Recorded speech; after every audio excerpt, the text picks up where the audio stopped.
Venise, la saison touristique bat son plein. Mais ce matin-là, les étrangers ne sont pas les bienvenus. Aujourd'hui, les grands navires ne doivent pas partir du port de Venise.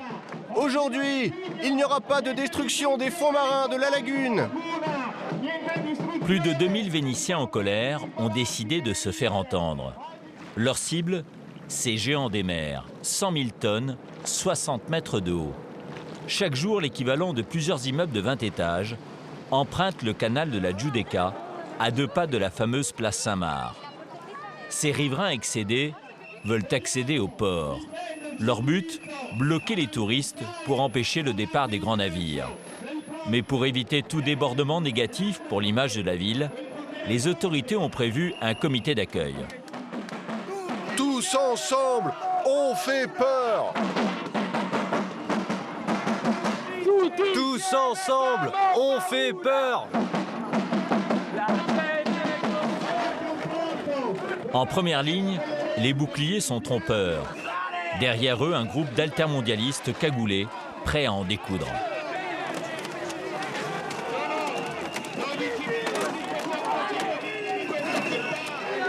Un manifestant sort un extincteur. C'est le printemps, c'est le printemps! Les sirènes retentissent, la police charge.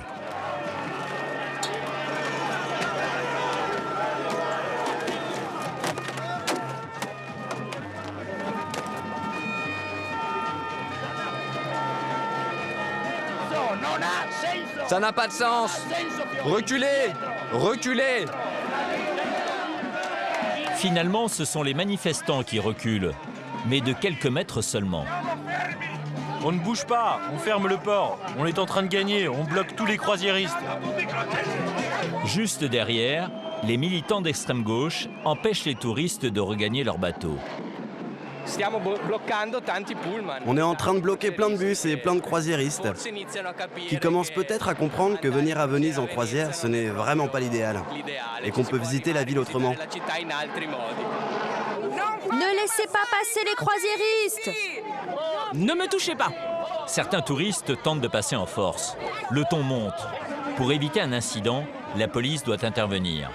La situation est explosive, même entre manifestants. Les plus virulents ne sont pas forcément cagoulés. Cette mère de famille est difficilement contrôlable par les organisateurs. C'est une personne âgée, laisse tomber, on ne l'arrête pas. Il faut pas jouer les faux culs, hein, Silvio? Non, on ne fait pas les faux culs, mais il faut pas toucher les gens. Moi, j'ai rien contre les croisiéristes. Moi, j'en ai après les grands navires. Les touristes, eux, ne cachent pas leur incompréhension. Je viens de passer ma lune de miel en Italie et on peut pas repartir, donc on est bloqué ici tout simplement. Je trouve que c'est de la bêtise puisque le pays il est en crise, ils vivent du tourisme, mais bloquer ça, je trouve que c'est complètement absurde. Finalement, les manifestants lèveront le camp, une petite victoire en poche. Le bateau et ses 4000 touristes partira avec 4 heures de retard.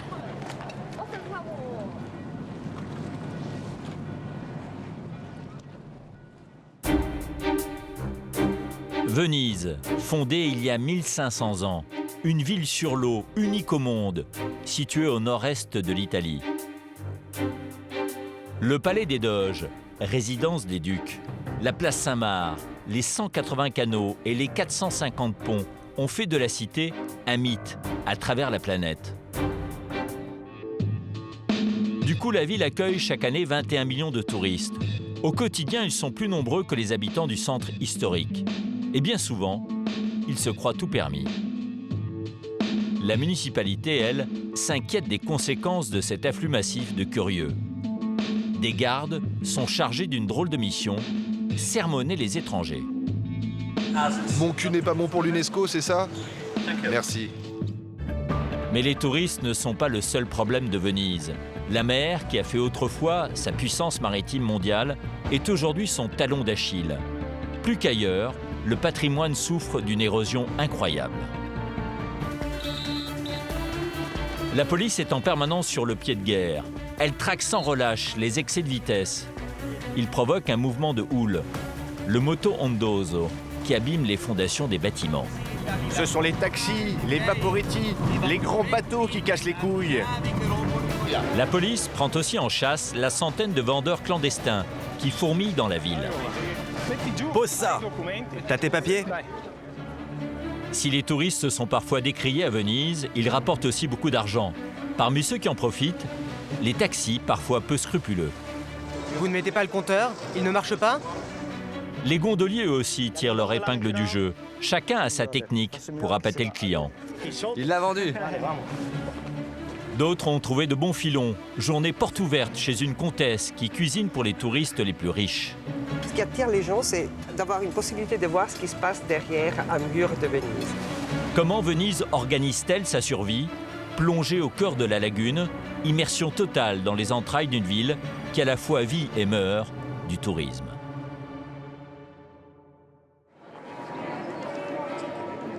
Au lieu du tourisme mondial, la place Saint-Marc. Son campanile, sa basilique et son palais des Doges. Un joyau architectural du XVe siècle.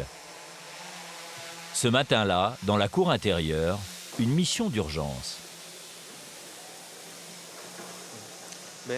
Bien, parfait, parce que c'est vraiment la partie qu'on n'arrivait pas à voir. Fabrizio est architecte. Chaque jour, grâce à son drone, il vérifie l'état des bâtiments. Il doit intervenir rapidement avant qu'une statue s'effrite ou qu'un bout de façade se décroche. C'est à Venise que cette technique du drone a été utilisée pour la première fois sur les monuments historiques. Objectif, éviter les échafaudages. Pour monter un échafaudage, il faut des permis et il faut du temps. Le temps de le mettre, de l'enlever, ça prend de la place et en plus ça coûte cher. Avec ça, tu vois, en une demi-heure, on arrive à savoir exactement dans quel état se trouve la façade. Du coup, les interventions sont plus rapides. Autre avantage, les monuments ne sont pas cachés aux touristes. En direct, Fabrizio et son équipe regardent les images tournées par le drone. Là, on voit déjà des lésions. Avance un peu. Stop, regarde ici toutes ces fissures. Des dégradations apparaissent sur les statues. Mais c'est sur la façade extérieure du Palais Ducal que le drone a repéré les zones les plus critiques. Des morceaux de pierre pourraient tomber sur les touristes. Un périmètre de sécurité est immédiatement établi. Pardon, merci.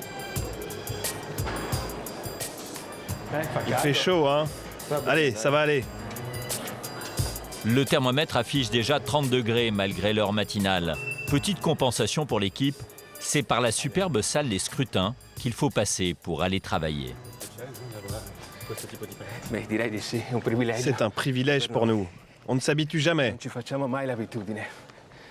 Pour la petite histoire, c'est dans cette salle qu'ont dépouillé les bulletins lors de l'élection des Doges. Une petite porte de service à la dérobée, un escalier un peu raide, direction le toit du palais.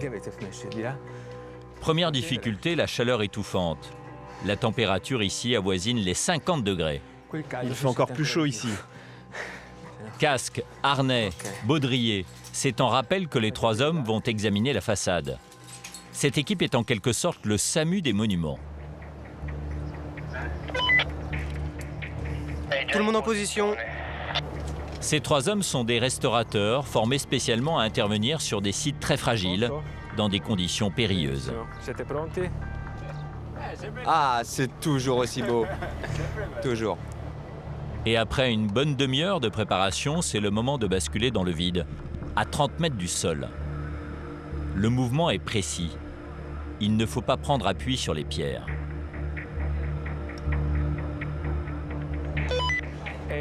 Bien, alors vous pouvez commencer la descente. Soyez prudents quand même. Centimètre par centimètre, ces urgentistes de la restauration testent la résistance des pierres. Très vite, une première zone critique est repérée. Là où je suis, il y a un phénomène important d'effritement sur le marbre. Vérifie surtout qu'il n'y ait pas de morceaux qui risquent de tomber. À chaque problème rencontré, Fabrizio et son équipe doivent prendre une décision. Si c'est nécessaire, on intervient pour assurer la sécurité, soit en descendant le morceau de pierre, soit en le recollant directement.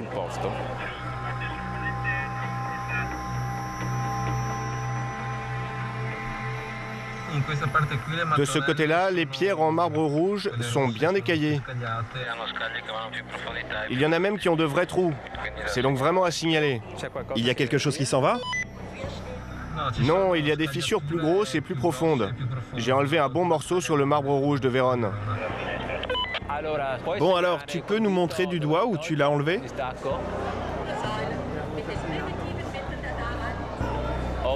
Ok, vu.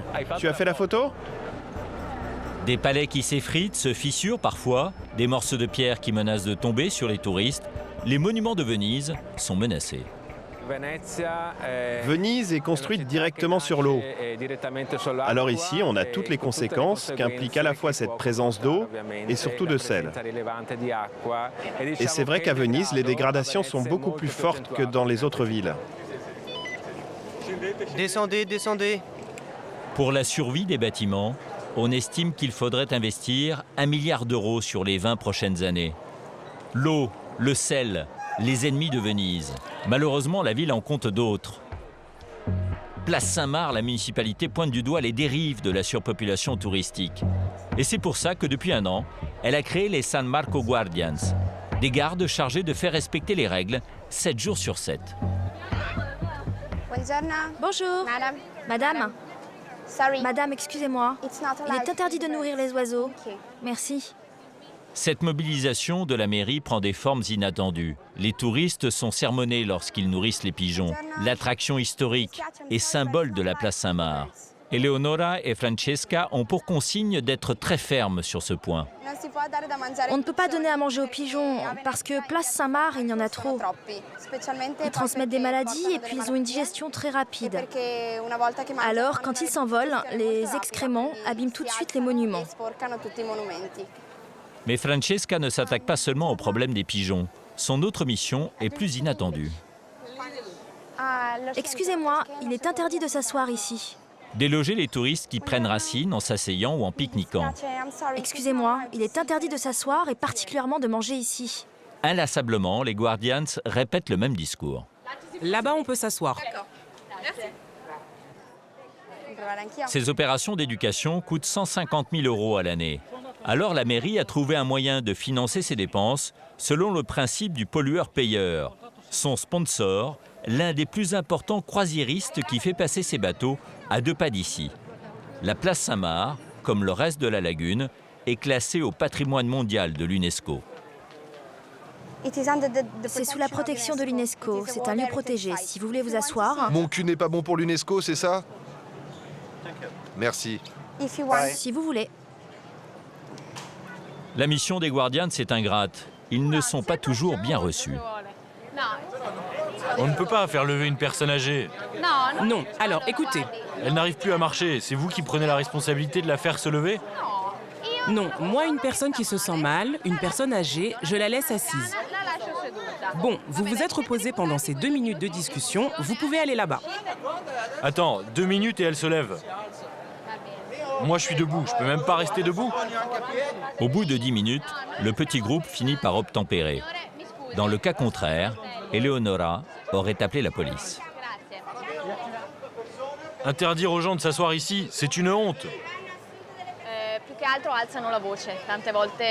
Le plus souvent, les gens haussent le ton ou nous insultent. Mais dès qu'on appelle la police, après les choses se tassent. Heureusement, ça n'est jamais arrivé que quelqu'un devienne dangereux. Jusqu'à présent, en tout cas. Les Guardians ne peuvent pas verbaliser, mais la police municipale, elle, le peut. Nourrir les pigeons ou s'asseoir sur les monuments peut coûter jusqu'à 500 €. Des touristes qui abîment la ville, un air marin qui agresse les bâtiments. Mais à Venise, il y a un autre problème, la circulation. Le Grand Canal, 4 km de long, l'autoroute du centre-ville. Taxis, vaporetti, bateaux privés, transport de marchandises ou gondoles. En haute saison, avec l'afflux touristique, 3000 bateaux s'y croisent tous les jours. Le problème, le mouvement de houle provoqué par ces embarcations. Le moto ondoso est un phénomène d'érosion qui sape les fondations des immeubles. Il faut que j'appelle la centrale. Pour limiter les vagues, les policiers comme Gianni et Lorenza traquent les excès de vitesse. Éventuellement, vous pouvez nous rejoindre dans un quart d'heure? Sur le périphérique autour de la ville, la vitesse est limitée à 11 km/h dans certains couloirs de navigation. En guise de radar mobile, Gianni utilise un simple appareil photo pour flasher la plaque d'immatriculation des bateaux. Le fait de planer pour un bateau est incompatible avec les limites de vitesse assez basses de ces canaux. Donc là, par exemple, on est sûr qu'il va à une vitesse supérieure aux 11 km prévus dans la zone. Un cofano, en quelque sorte le scooter des Vénitiens, est dans son viseur. Si Gianni se contente de son appareil photo, c'est qu'il ne peut pas le prendre en chasse. Là, même si on le voulait, on ne pourrait pas le suivre. En fait, avec ce type de moteur et sa hauteur, on pourrait se retrouver bloqué sur les hauts fonds. À certains endroits, il n'y a que 20 cm d'eau. Gianni espère avoir pris la plaque. Suite de l'opération de contrôle, une autre patrouille de police vient de signaler l'interception d'un cofano en excès de vitesse. Mais ce n'est pas tout. En fait, sur le côté droit du bateau, il n'y a pas d'immatriculation du tout. Et sur le gauche, elle est effacée. On peut lire seulement 2 chiffres. Le contrôle de papier est tendu. Pris en excès de vitesse, sans plaque, le conducteur a du mal à avaler la pilule.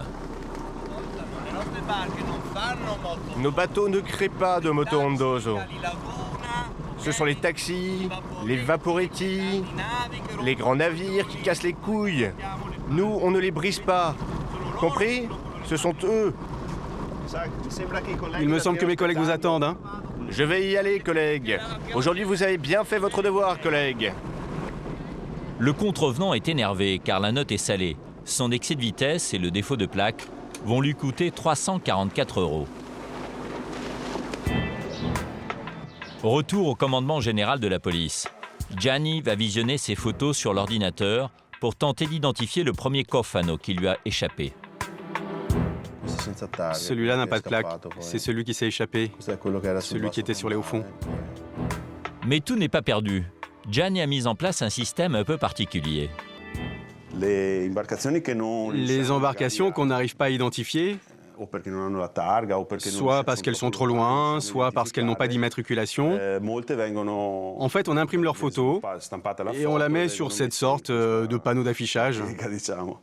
Et parfois, avec le temps, l'un d'entre nous réussit à l'identifier, par hasard. Alors on inscrit la plaque. Il y en a même qu'on identifie parce que le propriétaire met en vente le bateau sur Internet. Pour traquer les chauffards vénitiens, les policiers ne comptent pas seulement sur la chance. Au deuxième étage, une arme redoutable. 40 caméras situées sur les grands axes de navigation.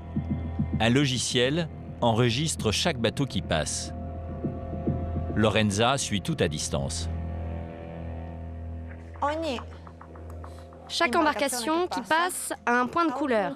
S'il est vert, tout va bien. S'il est jaune, il est sur le point de dépasser la limite de vitesse. S'il est rouge, il l'a dépassé. Quand ça devient un triangle rouge, ça signifie que le bateau est en infraction. Sur l'ordinateur de Lorenza, une quarantaine d'infractions en temps réel. Cette embarcation, notamment, est dans son collimateur. Là, j'ai le tracé qui me montre le parcours du bateau, sa vitesse et quelle est l'embarcation qui est en infraction. Pour identifier le bateau, Lorenza utilise son joker.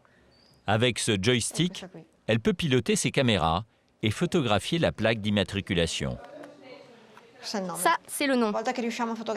Une fois qu'on réussit à photographier le nom du bateau, l'immatriculation ou la licence, on peut établir la contravention. Ce particulier recevra bientôt sa contravention. En 2012, à Venise, la police a dressé près de 10 000 PV pour excès de vitesse. Un bateau sur 5 dans la lagune.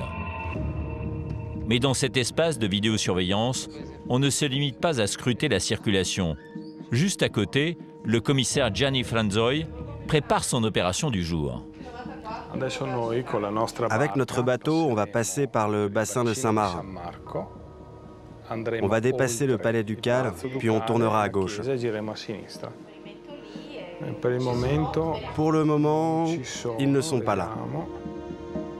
Ce que cherche le commissaire, ce sont les vendeurs qui arnaquent les touristes. Ils fourmillent dans Venise. Ils sont une centaine à vendre des marchandises sans autorisation ni licence.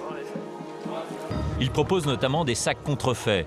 Et pour mieux cibler leur clientèle, les vendeurs placent leurs marchandises directement devant les boutiques de luxe qui exposent en vitrine les produits originaux.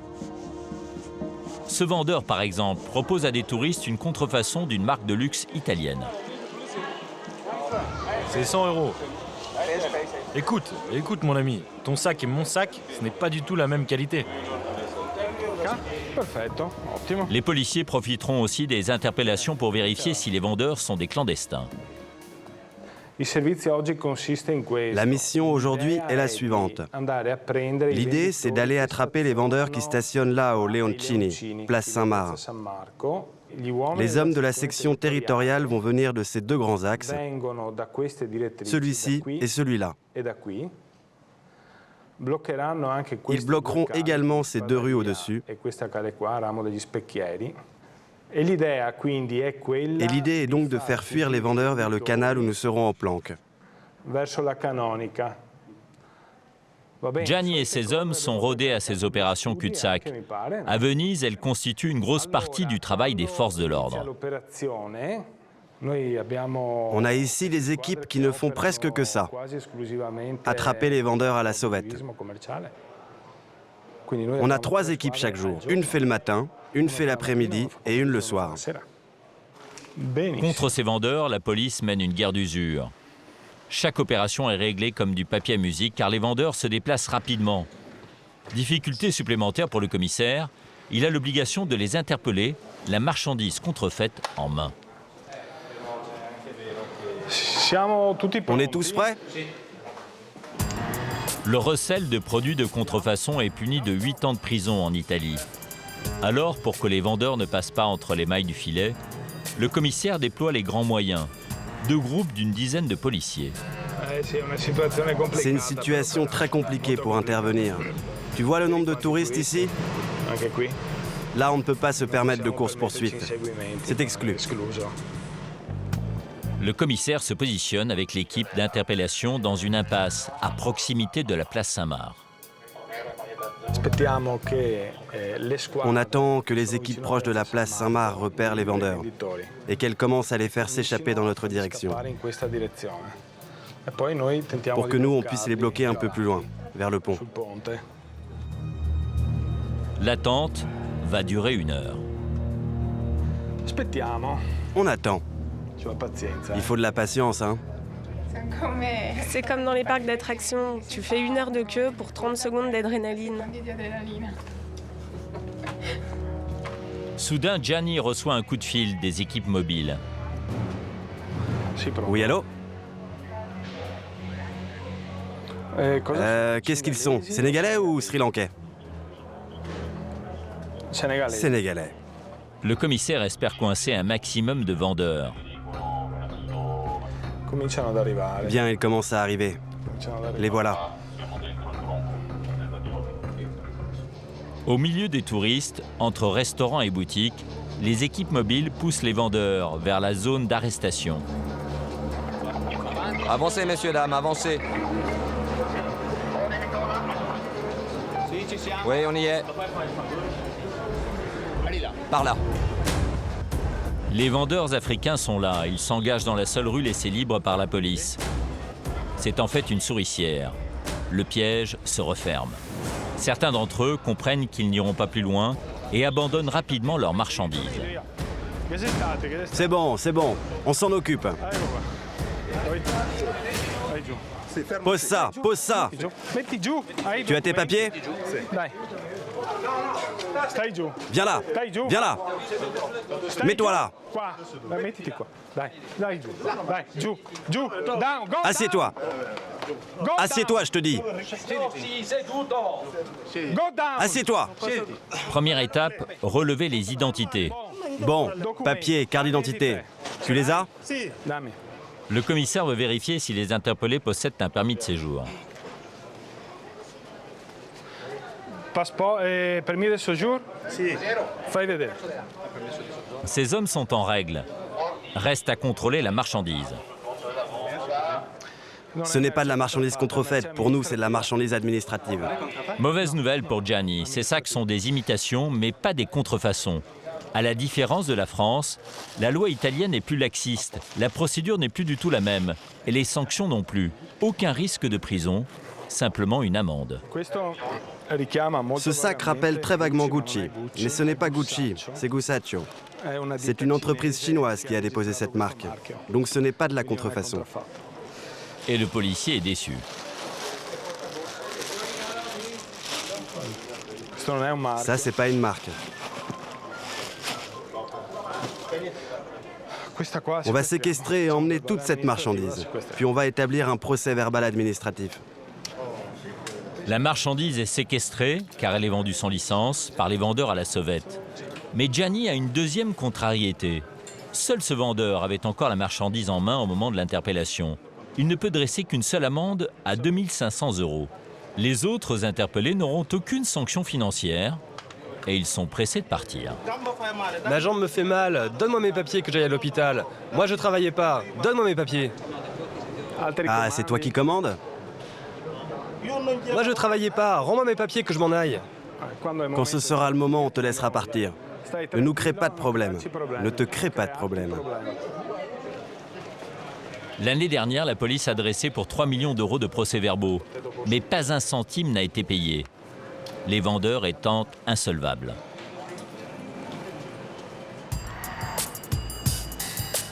Si les vendeurs à la sauvette sont si nombreux, c'est que Venise est l'une des destinations touristiques les plus prisées d'Europe. 21 millions de touristes chaque année. Des touristes dont la principale inquiétude en arrivant ici est celle de se faire arnaquer. Le premier contact, c'est souvent le taxi, et l'expérience peut être désagréable. Ils sont 250 à se partager un marché très convoité et qui rapporte. Pour preuve, leur licence qui avoisine les 700 000 €. Alors forcément, les arnaques sont légion. En caméra cachée, nous nous faisons passer pour des étrangers souhaitant aller à la Fenice, l'opéra de Venise, en partant de la gare routière. Vous êtes tout seul? C'est 60 €. 60 €, ok. Curieusement, le taxi nous annonce un forfait. Nous montons quand même à bord. Le chauffeur place alors notre valise juste devant le compteur. Et il ne l'actionne pas.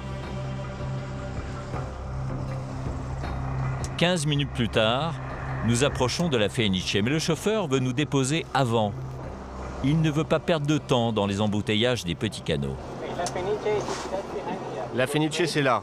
Vous allez tout droit, vous allez tomber sur une rue, puis après sur une autre plus petite, et ce sera là, la Fenice. Ah ok, vous ne pouvez pas prendre le canal? Non. C'est interdit? Non, c'est, comment dire, très petit, c'est plein de gondoles. Ah, ok. Au moment de régler la facture de 60 €, nous questionnons le taxi sur le compteur. Vous n'utilisez pas le compteur? Il ne marche pas? Non, le compteur là, il sert à rien. C'est un préfixe d'un endroit à un autre. De la gare à la zone de Saint-Marc, c'est un préfixe. Or, nous ne sommes ni place Saint-Marc, ni à une autre borne de taxi. Et selon la loi, si le client demande à se faire déposer à une adresse précise, le chauffeur doit enclencher le compteur. Le lendemain, nous retentons l'expérience pour le même trajet, mais cette fois, nous sommes accompagnés d'un Vénitien. Pour la Fenice, c'est sur les 60 €. 60? Oui, plus ou moins, c'est ça. Punaise, allez, s'il te plaît, fais-nous un prix un peu plus décent. Moins de 50, je peux vraiment pas. Nous insistons et demandons à être facturés au prix du compteur. Je suis pas sûr que ça vaille le coup. Si je mets le compteur et qu'on commence à rentrer dans les canaux, on va se retrouver avec toutes les gondoles. Et avec le compteur, on risque d'avoir une note encore plus haute. Finalement, notre chauffeur accepte, plutôt que de perdre la course. Le trajet est exactement le même que la veille. Et à proximité du point d'arrivée, le chauffeur tente de faire un détour. C'est là, hein? C'est là. Ici, là? Oui, oui.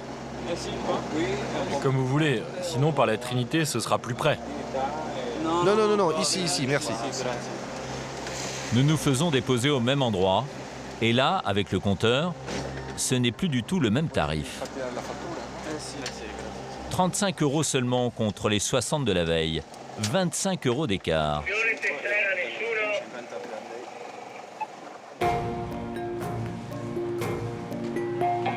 À Venise, on cible le touriste et les prix s'en ressentent. Cela pousse d'ailleurs de nombreux Vénitiens à quitter la ville.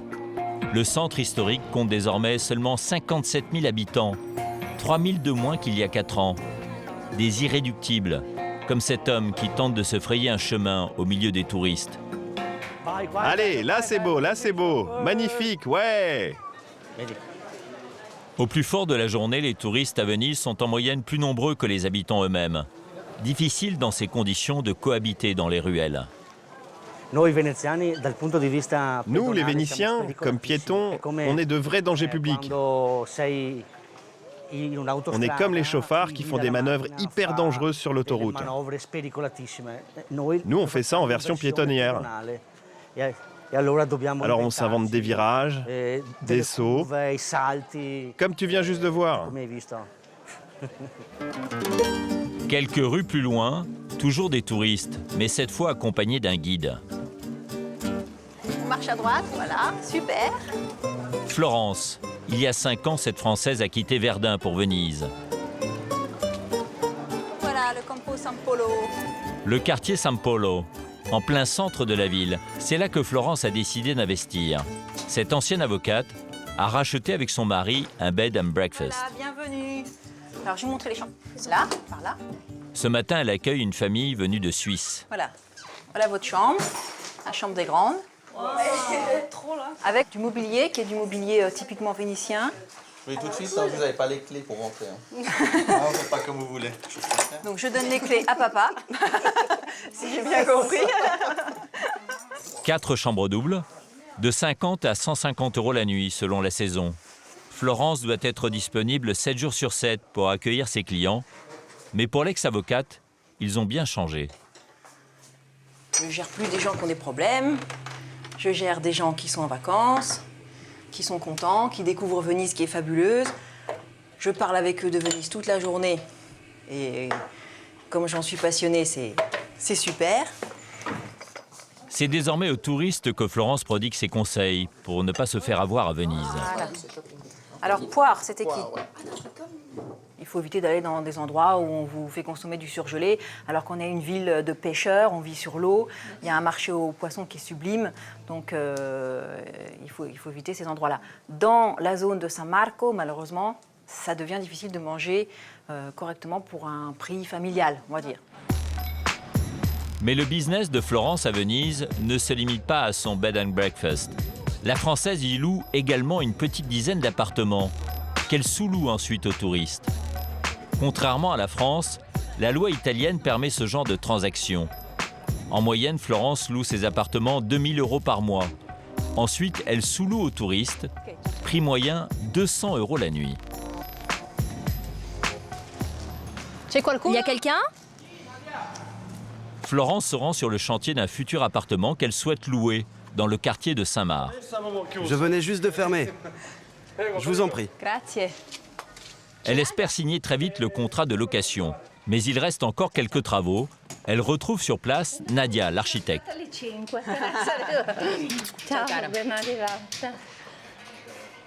En tant que futur locataire, Florence n'hésite pas à se mêler de la déco.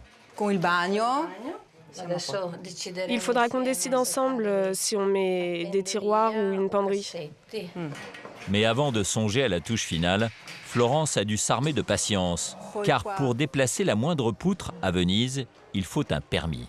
C'est pas du tout facile d'avoir les autorisations pour faire les travaux. En fait, par rapport à la législation française, c'est comme si toute la ville était monument historique. Donc on monte les dossiers, ensuite il faut attendre des semaines, il faut compléter et tout ça. Mais Florence peut se permettre d'attendre. Elle va payer 3 000 € par mois au propriétaire pour cet appartement pouvant héberger 6 personnes. Elle va fixer le prix de la nuitée à 300 €. Autrement dit, en 10 jours par mois, il sera amorti.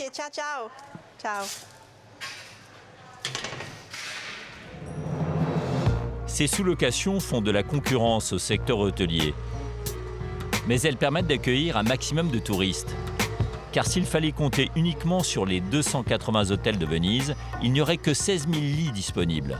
C'est peu face aux 60 000 touristes quotidiens. Chez les restaurateurs aussi, la bataille est rude. Mais certains ont trouvé la bonne formule. Pont du Rialto. Comme tous les jours, Enrica part faire son marché. Issue d'une lignée aristocratique, cette comtesse vénitienne sait exactement ce qu'elle doit mettre dans son caddie. Elles font quel prix, les galinettes? C'est 24 € le kilo. Plusieurs fois par mois, Enrica organise chez elle des dîners traditionnels pour de riches convives. Quand il y a 17 personnes, c'est quand même beau à présenter un poisson entier. Ses clients veulent vivre une expérience particulière, loin des groupes de touristes. Partager quelques heures de la vie d'une comtesse vénitienne. Tu as des haricots déjà écossais? Enrica ne regarde pas à la dépense. Rien que pour les légumes, 90 € à débourser. Moi, j'ai la chance parce que j'ai un marché beaucoup plus de luxe, des gens qui veulent bien manger, qui sont prêts à payer le prix. Donc, je peux faire ce que je veux, je peux acheter ce que je veux, je peux me permettre d'acheter les poissons à la ligne. Les gens payent pour ça, et voilà. Le quartier des Zattere, le long du canal de la Giudecca. C'est ici qu'habite Enrica, un loft aménagé pour ses activités. Sa passion de la cuisine, elle la tient de ses ancêtres, qui eux ne travaillaient pas. Mon père était un super cuisinier, ma mère ne savait même pas où était la cuisine. Et puis surtout, il adorait les gens. Donc mon père avait régulièrement, tous les jours, au moins 10 personnes à déjeuner et 10 personnes à dîner, tous les jours. Donc de pouvoir gagner sa vie en s'amusant, c'est quand même c'est super. Je veux dire, s'il y a... Le compte à rebours est enclenché. Il faut préparer entrées, plats et desserts pour une vingtaine de personnes, de riches Américains, des hôtes prêts à payer cher. Alors, au niveau du budget, ça dépend de ce qu'ils choisissent et surtout, ça dépend de la qualité des vins qu'ils choisissent. Ça fait quand même une grande différence. Ce soir, les clients d'Enrica vont débourser 140 € par personne. La comtesse doit être à la hauteur de sa réputation. C'ho l'insalata di polipo. J'ai oublié que j'ai une salade de poulpe prévue. Derrière ces murs, le jardin de la maison familiale. C'est ici qu'Enrica va dresser le buffet pour ses Américains, en toute intimité. Ce qui attire les gens, c'est d'avoir une possibilité de voir ce qui se passe derrière un mur de Venise. C'est ça la chose fascinante. Les gens se baladent à Venise, voient des super façades et se demandent toujours mais qu'est-ce qui se passe derrière.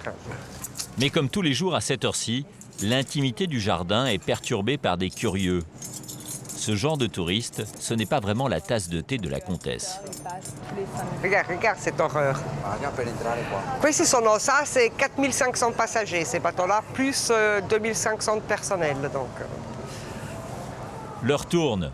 Les invités vont arriver. Enrica se met sur son 31. Ça fait partie du charme quand même que la propriétaire de la maison soit là. Et puis, ça fait partie de l'expérience et de rencontrer justement un personnage vénitien qui les accueille dans leur maison. Tu peux terminer le veau au thon? Salade de poule, pommes de terre au safran, poivrons marinés, ce ne sont que quelques-unes des entrées. Et en plat de résistance, un risotto aux gambas. En tout, 20 plats. Les clients d'Enrica sont là, ce sont des collectionneurs d'art, et le dîner va durer 4 heures.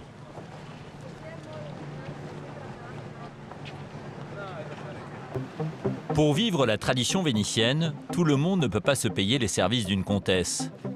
En revanche, la plupart des touristes goûtent au charme local de la balade en gondole. Comme les taxis, les gondoliers ont une licence onéreuse, en moyenne 500 000 €. Mais selon nos estimations, les plus chanceux dans le métier, ceux qui travaillent aux meilleurs endroits, gagneraient environ 120 000 € par an. En face du bassin de Saint-Marc, sur l'île de la Giudecca, un squero, un atelier de gondole. Il en reste 4 seulement dans tout Venise. Ici, on travaille toujours de manière artisanale et la création d'une gondole demeure un événement. Ce matin, justement, on organise une fête.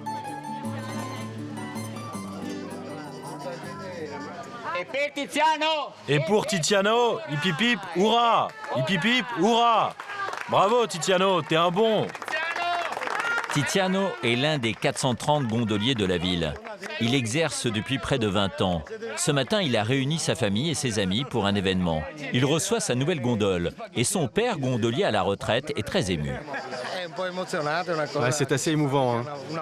C'est quelque chose qu'on ne fait qu'une fois dans sa vie, pas plus. Pour Tiziano, c'est un jour hors du commun. Ça fait 6 mois qu'il l'attend. Elle, c'est ma fille, Sarah. C'est à elle qu'est dédiée la gondole. C'est vrai, non? Elle est à toi, la gondole. Tu me la prêtes pour que je puisse travailler? Oui. Il me demande si toi aussi tu veux devenir gondolière.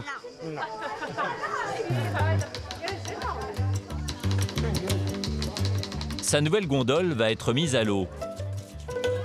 C'est l'homme en noir qui l'a fabriquée. Attention, attention, tourne!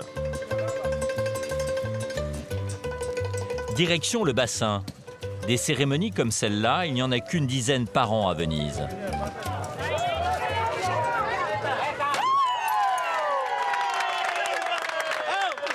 Oh, mais t'es méchante, toi, en fait!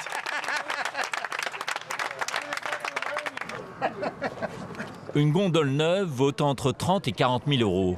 Pour Tiziano, c'est l'investissement d'une vie. Le gondolier devrait la garder jusqu'à la retraite. Oui, je suis vraiment très satisfait. Elle est sublime. Vraiment belle. Tu l'as vue, Sarah? Elle te plaît? Selon la tradition, c'est au créateur de la gondole que revient l'honneur du premier coup de rame.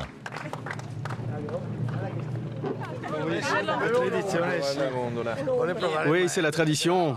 Le créateur veut l'essayer. C'est normal que ce soit lui le premier. Après, ça peut être moi, ça peut être mon fils. Puis Tiziano essaie enfin son nouvel outil de travail. Je pourrais presque l'emmener tout de suite. Sinon, on vient demain ou après-demain, quand tu veux. Demain matin, allez. Demain matin à 8 h.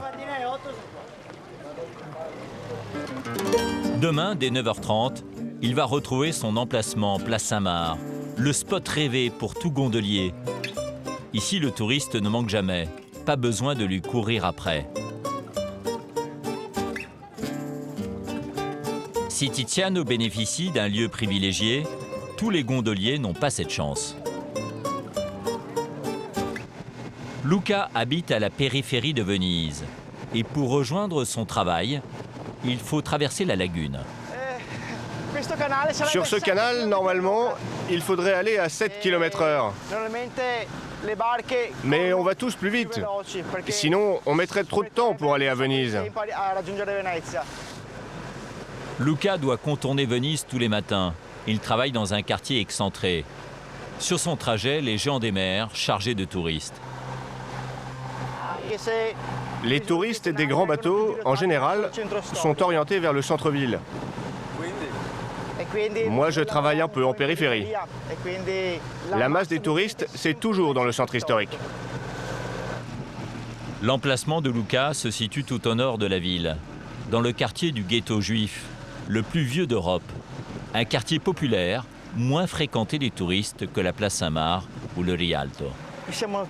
On arrive à mon poste de travail, la petite île du Ghetto Nuovo, où je travaille, le petit pont du Ghetto Vecchio,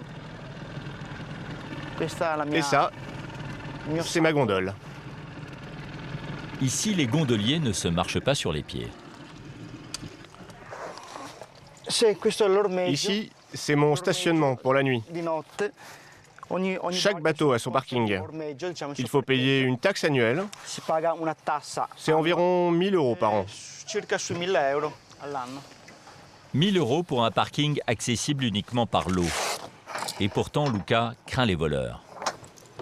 Le risque qu'on te vole ta gondole, non, ça n'est jamais arrivé. Mais on peut te voler la rame, ça oui. Ça m'est arrivé il y a 2 ans. C'est comme si on te volait le bras du gondolier. Un quart d'heure plus tard, le gondolier est prêt à rejoindre son emplacement sous le pont du Ghetto Vecchio. Dans notre jargon, quand on fait ce mouvement, on dit qu'on tire l'eau. 10 heures du matin, Luca va prendre son service. Et le premier geste est toujours le même. Alors maintenant, on va enfiler le t-shirt officiel, à rayures, blanche et bleue ou rouge et blanche. Le chapeau.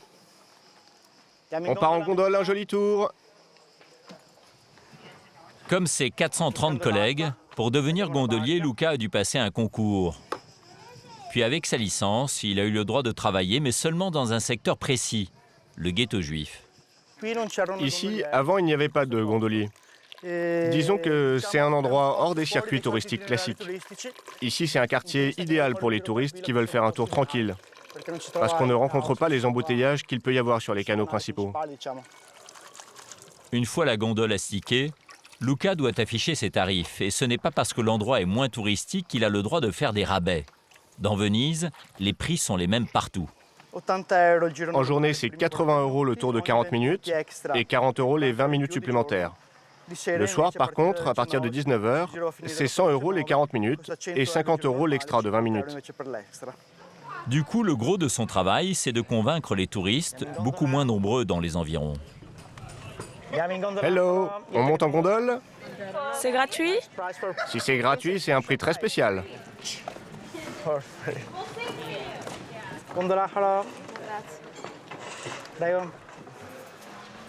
Une heure plus tard, la gondole n'a toujours pas bougé. Un espoir peut-être, au bout de la rue. Ça ne rapporte pas d'argent, ce genre de groupe. Luca est déçu. Ne vous arrêtez pas sur le pont et tenez votre droite.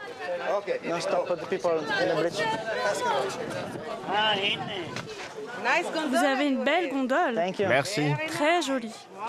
Magnifique. Il doit finalement abandonner sa place stratégique sur le pont aux touristes. On part en gondole, un joli tour. Les touristes font souvent des photos. S'ils me donnaient 1 € à chaque fois, je serais millionnaire. Fin du rush, une famille de Colombiens s'approche. Un joli tour? Le temps pour Luca de sortir ses notions d'espagnol. Vous êtes d'où en Colombie? Moi, je suis allé à Sant Andrés, à Carthagène. Vous voulez faire un tour? Non, c'est trop cher, mon frère. On paye une fois, mais c'est pour la vie. Le client séduit, Luca avance son argument massu, toujours le même. Ici, c'est très beau. D'abord, il n'y a pas de trafic, alors on voit beaucoup plus de choses. Et en plus, c'est un très beau quartier, où vivent vraiment les Vénitiens. Il l'a vendu. Il l'a vendu.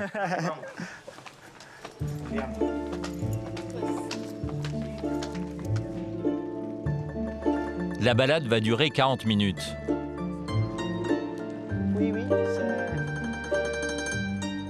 Dans la journée, Luca ne fera pas plus de 5 promenades, presque un record pour le quartier. En prime, il pousse la chansonnette. Sospira, poi fa l'occhietto e tutto un tratto nasce l'amore. Ogni notte a Venezia, sotto al chiaror di luna, scivola sulla laguna il più bel sogno d'amore. Si Luca a aussi bien travaillé, c'est parce qu'aujourd'hui, il y a plus de monde que d'habitude à Venise. Ce soir, c'est la fête, l'une des plus belles de l'année. 120 000 personnes attendues sur la terre ferme et sur l'eau pour le Redentore. Depuis près de 5 siècles, un soir de juillet, on remercie le ciel d'avoir sauvé la ville de la peste. Et le clou du spectacle, c'est le feu d'artifice. Direction le bout de l'île de la Giudecca. Le Mulino Stucchi, un moulin transformé en hôtel 5 étoiles. Ici, le prix des chambres atteint jusqu'à 5 000 € la nuit. Alessandro dirige ce palace. Chef, buongiorno. Ce soir, avant le feu d'artifice, il organise un dîner de prestige sur le toit de l'hôtel. Il doit goûter les plats et donner son feu vert. Il est très bon. Il y a juste le rouleau de salade avec le loup qui est un peu salé. Il faut le corriger. 320 € par tête, c'est le prix du dîner. Parfait. Les clients ont réservé longtemps l'avance. Ils vont voir le feu d'artifice sur la plus haute terrasse de la ville.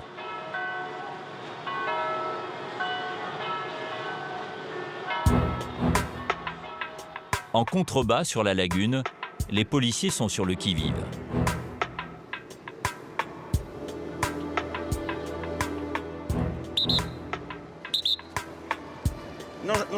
On ne peut pas allumer de feu. Allez, s'il vous plaît. Non, on ne peut pas, c'est interdit. Non, je ne peux pas vous faire une faveur. Alors, s'il vous plaît, vous éteignez le feu et vous circulez. Nous retrouvons Lorenza et Gianni. Ils ont pour mission de sécuriser le bassin de Saint-Marc. On y attend plus de 5000 bateaux pour le feu d'artifice. Si vous allez par là, vous allez trouver de la place. Juste en face du palais ducal, il y en a encore. Vous devez vous mettre au milieu des bouées jaunes. Mais à la nuit tombée, l'indiscipline augmente. Messieurs, dames, la navigation est interrompue, on ne peut pas rester là. Et il n'y a pas que les bateaux qui posent problème. Ici, la circulation est interdite pour les piétons. Allez, s'il vous plaît. Mais à quel endroit est-ce que mon mari pourrait venir me chercher? Mais j'en sais rien, il faut vous mettre d'accord, c'est pas à moi de vous le dire. Vous ne pouvez pas rester là. Allez, sortez. Regardez, il est là, mon mari. Allez, sortez. Il ne peut pas vous prendre ici, c'est interdit. Mettez-moi une amende alors. Allez, s'il vous plaît, sortez. Allez, s'il vous plaît, allez. Son mari l'a payé avant de la laisser là ou... Gianni et Lorenza doivent hausser le ton. Les embarcations commencent à stationner n'importe où. Alors, ou bien c'est moi qui m'exprime mal, ou c'est vous qui ne comprenez pas. Il est interdit de stationner ici. Mais je vais pas aller au milieu du bordel. Alors allez-vous-en, vous ne pouvez pas rester là. L'horloge tourne et la patience de Gianni commence à atteindre ses limites. Oui, c'est ça. Maintenant, vous allez aux toilettes. Avant, c'était autre chose encore. Attends que je relève la plaque. Si dans 5 minutes, il n'est pas parti... J'aime pas qu'on prenne pour un con. Hein. Face à une telle indiscipline, une seule solution. Bon, comme j'en ai marre de parler, je vais relever toutes les plaques. Alors là, on a Monaco Grand Canal. Le feu d'artifice commence, mais toujours pas de répit pour les forces de l'ordre. Bien au contraire. Messieurs, dames, vous pouvez vous déplacer, s'il vous plaît? Car les gondoliers bougent désormais une partie des couloirs de sécurité. Une ambulance tente de se frayer un chemin. Dégagez! Dégagez! Dégagez!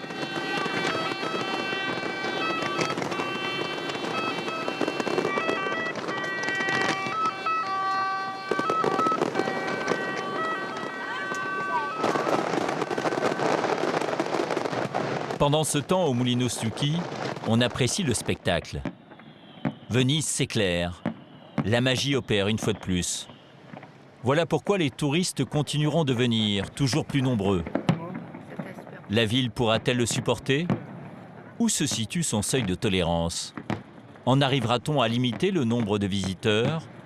Une solution extrême qui un jour peut-être sera nécessaire pour sauver la cité des Doges.